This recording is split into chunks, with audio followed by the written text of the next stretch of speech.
बिस्मिल्लाहिर्रहमानिर्रहीम। अस्सलाम वालेकुम नाजरीन, मैं अहमद फवाद हूँ और आप मेरा यूट्यूब चैनल देख रहे हैं। नाज़रीन, बड़ी खबर और ब्रेकिंग न्यूज़ के साथ आज के व्लॉग में आप खिदमत में हाजिर हुआ हूँ। चीफ जस्टिस काजी फ़ाइज़ ईसा साहब ने बिल आखिर उड़ता तीर ले लिया है और वजारत खारजा का इजाफी कलमबंदान भी संभाल लिया है। मामला क्या है जी, कुछ एक्सक्लूसिवली तफसीलात सुप्रीम कोर्ट ऑफ पाकिस्तान से आपके साथ में शेयर करूंगा। और लगता यूँ है कि कोई है जो चीफ जस्टिस काजी फ़ाइज़ ईसा साहब के भी आसाब पर सवार हो चुका है और काजी साहब इस वक्त हवास बाख्ता हो चुके हैं जी। अहम तरीन और एक्सक्लूसिव डिटेल्स आपके साथ मैंने शेयर करनी है। दूसरे नंबर पर बल्ले का निशान पाकिस्तान तहरीक इंसाफ ने लेने के लिए लाहौर हाई कोर्ट में एक बड़ा कदम उठा लिया है और पाकिस्तान तहरीक इंसाफ को बल्ले का निशान भी वापस मिलने जा रहा है। इस पर भी कुछ तफसीलात आपके साथ में शेयर करूंगा। तीसरे नंबर पर नाज़रीन, जस्टिस बाबर सत्तार साहब की जानिब से ऑडियो लीक, ऑडियो रिकॉर्ड करने का जो रास्ता है वो बंद कर दिया गया है, क्योंकि आज डेवलपमेंट्स काफ़ी ज़्यादा हुई हैं। तो जस्टिस बाबर सत्तार साहब का ये जो हुक्म है उस तरह से रिपोर्ट नहीं हो पाया। इस केस में बड़ा हुक्म दिया है बाबर सत्तार साहब ने, इस पर भी बड़ी डेवलपमेंट हुई है। तफसीलात आपके साथ में शेयर करूँगा। और शहबाज हुकूमत ने एक मरतबा फिर से ताकतवरों के पाँव पकड़ लिए हैं और ये जो अदलिया पर तनकीद इस वक्त शहबाज हुकूमत की जानिब से या शहबाज शरीफ की जानिब से की गई है, जो उन्होंने कहा जी कि अदलिया में काली भेड़ें हैं, इसका मकसद क्या है, इस पर भी कुछ अहम तरीन और एक्सक्लूसिव डिटेल्स हैं, वो भी आज की व्लॉग में आपके साथ मैंने शेयर करनी है। सबसे पहले तो नाज़रीन, चीफ जस्टिस काजी फ़ाइज़ ईसा साहब का जो मामला है वो आपके सामने मैं रखता हूँ जी। तो हुआ कुछ यूँ है जी कि बरतानवी हाई कमिश्नर जैन मैरियट की जानिब से एक तकरीर की गई और इस तकरीर में बरतानवी हाई कमिश्नर की जानिब से जो इंतखाबात 8 फरवरी को हुए, इन इंतखाबात पर और जो बल्ले का निशान पाकिस्तान तहरीक इंसाफ से चीफ जस्टिस काजी फ़ाइज़ ईसा साहब ने वापस लिया, इस पर उन्होंने तनकीद की और ये कहा कि कानून को इस्तेमाल करके सियासी रहनुमाओं को इलेक्शन में हिस्सा लेने से रोका गया। कानून का इस्तेमाल करके, यानी कि थोड़ा सा वर्डिंग के ऊपर गौर कीजिएगा कि इसमें ये जो अल्फाज इस्तेमाल किए गए, ये जो तंज किया गया कि कानून का इस्तेमाल करके, यानी कि इसमें वो ये कहना चाह रही हैं कि वाकई वो जो कहा गया था कि जो कानून है वो ताकतवरों के लिए तो कोई हैसियत नहीं रखता, जबकि जो आम गरीब लोग हैं जिनके पास इख्तियारात नहीं है उनके लिए ये मकड़ी का जाला है जिसमें ये धंसते ही जाते हैं। तो कानून का इस्तेमाल करके, यानी कि कानून दो नंबरी की गई, कानून का इस्तेमाल करके और सियासी जो रहनुमा हैं उनको इलेक्शन से दूर रखा गया, इंतखाबी निशान लिया गया, इंटरनेट बंद किया गया, इलेक्शन नताइज आने में ताख़ीर हुई और काउंटिंग में बेज़ाब्तगियाँ हुई। तो ये जो बड़ा बयान था वो दिया गया था जी बरतानवी हाई कमिश्नर की जानिब से और इस बयान को भी कोई महीने से ज़्यादा गुजर चुका है। अब इस बयान पर सुप्रीम कोर्ट ऑफ पाकिस्तान ने रद्द अमल दिया है और चीफ जस्टिस काजी फ़ाइज़ ईसा साहब के अहकामात पर रजिस्ट्रार सुप्रीम कोर्ट ने लेटर लिखा है बरतानवी हाई कमिश्नर को कि ये जो आपने बयान दिया है इस बयान के यानी कि इस बयान के मुताबिक आपने जो हमारा बल्ले के निशान पर जो फैसला था उसे गलत कहा। तो ऐसा नहीं है, हमने जो अपना फैसला दिया था वो बिल्कुल दुरुस्त दिया था। पहले तो ये सुन ले कि लेटर के अंदर कहा क्या गया है, फिर उसके बाद दीगर डिटेल की जानिब भी मैं बढ़ता हूँ जी। तो इसमें यह कहा गया है जी कि सुप्रीम कोर्ट ऑफ पाकिस्तान ने गलतियों का अजाला किया, ज़रूरत इस अमर की है कि बरतानिया भी गलतियों का अजाला करे। अच्छा, फिर इसके अलावा ये भी कहा गया जी कि बरतानवी हुकूमत की तरफ से दिखाई जाने वाली दिलचस्पी खुशाइंद है। पाकिस्तान में कौमी और सूबाई असम्बलियों की मुद्दत पूरी होने के 90 दिन के अंदर इंतखाबात कराना ज़रूरी था। इंतखाबात इसलिए बर वक्त नहीं हो सके थे क्योंकि सदर और इलेक्शन कमीशन मुत्तफिक नहीं थे कि इंतखाबात की तारीख का ऐलान करने का इख्तियार किसको है। सुप्रीम कोर्ट ने मामला सिर्फ 12 दिनों में हल कर दिया और 8 फरवरी 2024 को पूरे पाकिस्तान में आम इंतखाबात हुए। पाकिस्तान में इलेक्शन लड़ने के ख्वाहिशमंद बहुत से लोगों को ताहयात पाबंदी का सामना करना पड़ता था क्योंकि सुप्रीम कोर्ट की तरफ से इन्हें ईमानदार और काबिल एतमाद नहीं समझा जाता था। ताहम 7 रुकनी बेंच ने पहले के फैसले को कालादम करार देते हुए कहा कि ये आइन और कानून के मुताबिक नहीं है। इंट्रा पार्टी इंतखाबात का इनकाद आमरीत को रोकने के लिए और सियासी जमातों के अंदर जमहूरियत की ज़रूरत है।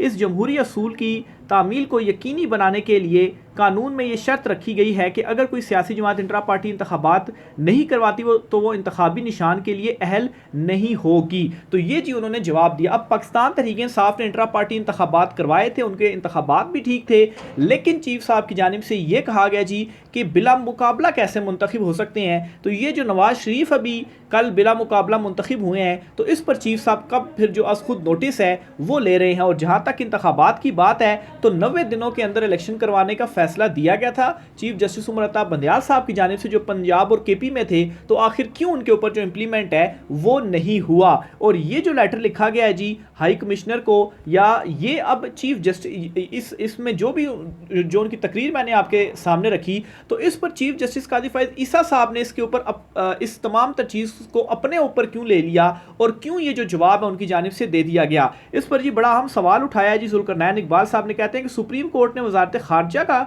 चार्ज कब से संभाल लिया, इस किस्म का खत अव्वल इतने दिन बाद लिखने की ज़रूरत नहीं थी। दूसरा ये काम हुकूमत का है कि सफारत खानों से बात करे, तहकीकात करानी हो तो कहते हैं अदालत का काम नहीं, सफारत खानों से डायरेक्ट पंगा डालना हमारा आईनी काम ज़रूर है। तो ये जी देख लें, वैसे कहते हैं कि हम कैसे मुदाखलत करें, हमारा काम नहीं, और यहाँ पर जो लेटर्स हैं वो लिखे जा रहे हैं। और फिर इसी तरह से जी चीफ जस्टिस कादी तहकीकात के हवाले से कहा जी अगर तहकीकात करानी हो तो उस पर भी चीफ साहब कहते हैं कि ये हमारा काम नहीं। लेकिन ये जो लेटर्स लिखे जा रहे हैं क्या ये फिर आपका काम है।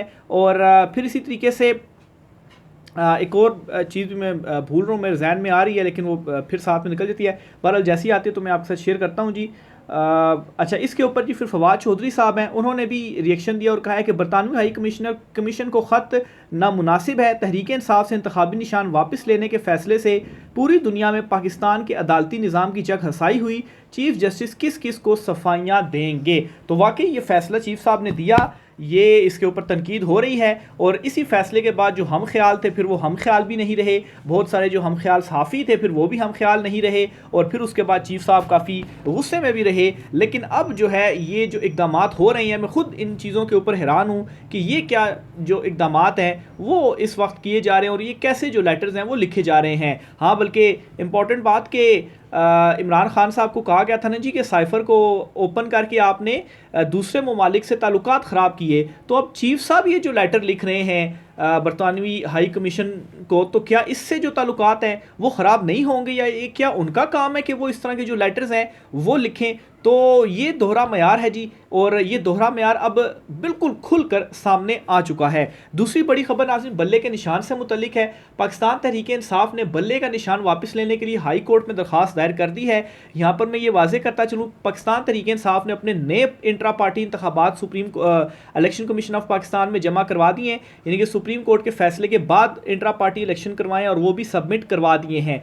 लेकिन इलेक्शन कमीशन ऑफ पाकिस्तान उनको मान नहीं रहा, एतराज़ कर रहा है। हालांकि दूसरी तरफ देखें तो नवाज शरीफ सदर बन गए पार्टी को और ऐसी इंट्रा पार्टी इलेक्शन उनके हो गए हैं बिला मुकाबला ही, तो वहाँ पर इलेक्शन कमिश्नर को कुछ नज़र नहीं आता। तो इस पर जी पीटीआई ने रुजू कर लिया है लाहौर हाई कोर्ट से और एक दरख्वास्त जमा करा दी है। और इस दरख्वास्त के अंदर वफाकी हुकूमत और इलेक्शन कमीशन को फरीक बनाया गया है और इसमें यह कहा गया है कि आइन के आर्टिकल 17 के सेशन 2 के तहत किसी सियासी जमात को इलेक्शन लड़ने से नहीं रोका जा सकता और आम इंतखाबात से कबल पीटीआई से इंतखाबी निशान वापस लेना इलेक्शन कमीशन का गैर कानूनी इक़दाम था। इस्तदा की गई है कि इलेक्शन एक्ट का सेशन 215, 209 और 208 समेत दीगर को आइन से मतसादम करार दिया जाए। पीटीआई के इंट्रा पार्टी इलेक्शन के खिलाफ ईसीपी की कार्रवाई को कलअदम करार दिया जाए। इलेक्शन कमीशन को पीटीआई के खिलाफ किसी भी किस्म की कार्रवाई से रोका जाए और पीटीआई का इंतखाबी निशान बल्ला वापस दिया जाए।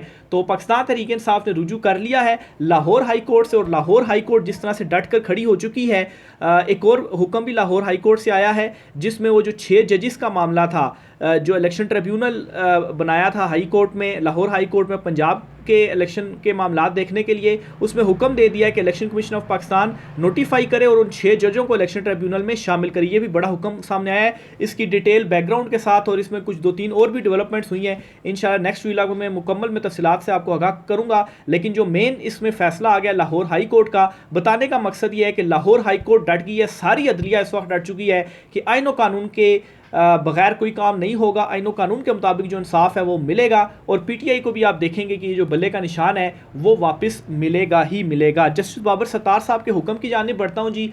जो ऑडियो लीक्स वाला मामला था, जस्टिस बाबर सत्तार साहब केस की समाअत कर रहे तो उसमें बड़ा हुक्म उन्होंने दे दिया है। हुक्म ये दिया है कि टेलीकॉम कंपनीज को शहरियों की निगरानी के लिए फ़ोन कॉल डेटा रिकॉर्डिंग से रोकने का जो हुक्म है वो दे दिया है और इस हुक्म की खिलाफ वर्जी करने पर जो क्रिमिनल कार्रवाई है वो होगी, ये भी जस्टिस बाबर सत्तार साहब की जानिब से कह दिया गया है। केस की जब समाअत हुई तो अदालत ने कहा कि किस कानून के तहत पीटीए वाले सर्वेलेंस कर रहे हैं। एडिशनल अटॉर्नी जनरल ने जवाब दिया कि लीगल फ्रेमवर्क के जरिए कर रहे हैं। जस्टिस बाबर सत्तार ने रिमार्क्स दिए कि शहरियों की कॉल्स किस कानून के तहत आप रिकॉर्ड कर रहे हैं, बाज़ाब्ता तौर पर बताएं आपने किसको इजाज़त दे रखी है, किसने अथॉरिटी दी हुई है कि लोगों की कॉल्स रिकॉर्ड की जाएं। आपके मुताबिक किसी को फ़ोन टैपिंग की इजाज़त नहीं दी गई।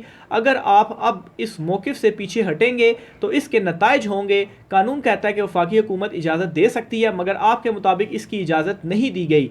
एडिशनल अटॉर्नी जनरल ने जवाब दिया कि वो जवाब पेटिशनर की ऑडियो लीक्स की हद तक था। जस्टिस बाबर सत्तार ने कहा अगर वफाकी हुकूमत अदालत में झूठ बोलेगी तो बात कैसे आगे बढ़ेगी। वज़ीर-ए-आज़म ऑफिस समेत दीगर इदारों की जानिब से रिपोर्ट्स जमा कराई जा चुकी हैं जिनमें कहा गया है कि किसी को लीगल इंटरसेप्शन की इजाज़त नहीं दी गई। सर्वेलेंस का इख्तियार अगर दिया गया है तो बताएं कहाँ मौजूद है। बहरहाल जी ये कुछ रिमार्क्स वगैरह दिए और हाई कोर्ट ने वफाक से खुफिया तौर पर रिकॉर्ड की गई गुफ्तगू के जो आदाद शुमार हैं उसका रिकॉर्ड आइंदा समाअत पर तलब कर लिया है और साथ ही साथ ये रिकॉर्डिंग से भी रोक दिया है। तो ये एक बहुत बड़ा हुक्मनामा है जो कि जस्टिस बाबर सत्तार साहब की जानिब से आज दिया गया है। लेकिन चूँकि इमरान खान साहब के जो केसेस थे, खावर मानिका वाला जो मामला था, दीगर जो अपडेट्स थी आज सारा दिन वो चलती रही तो ये उस तरह से रिपोर्ट नहीं हो पाया। लेकिन ये भी बहुत बड़ा फैसला है जो कि आज बाबर सत्तार साहब की जानिब से इस केस के अंदर दे दिया गया है। इमरान खान साहब ने एक और अहम इकदाम उठा लिया है क्योंकि इस वक्त इनकी भरपूर कोशिश ये है कि इमरान खान किसी तरीके से जेल से बाहर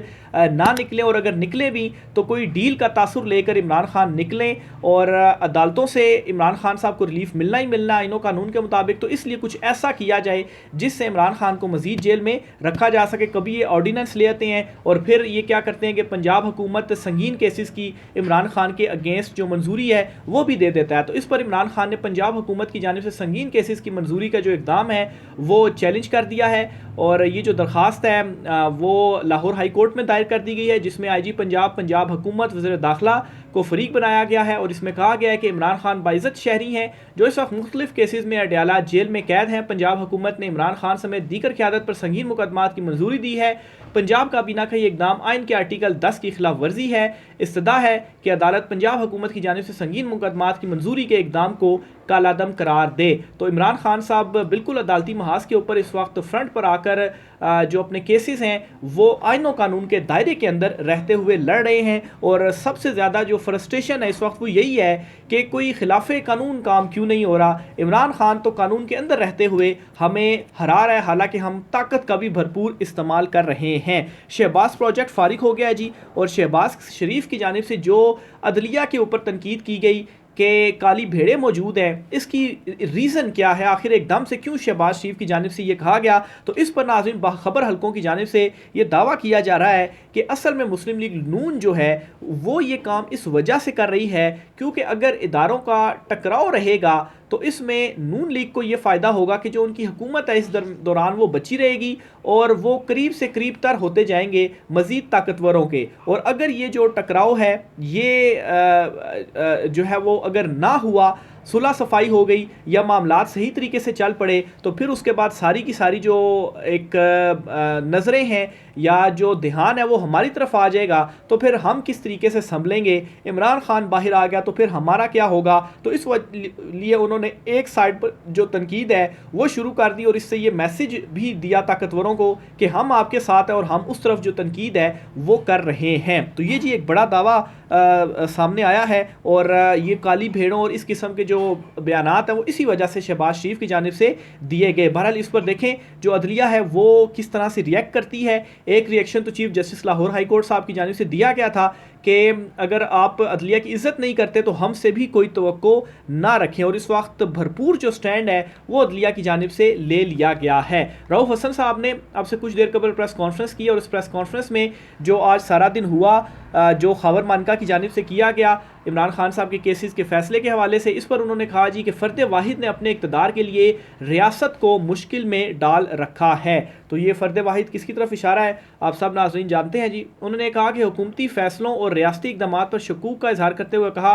कि पिछले 1 साल में मुल्क में तमाशा हो रहा है और फ़र्द वाहिद ने अपने इक़्तिदार को तूल देने के लिए रियासत को मुश्किल में डाल रखा है।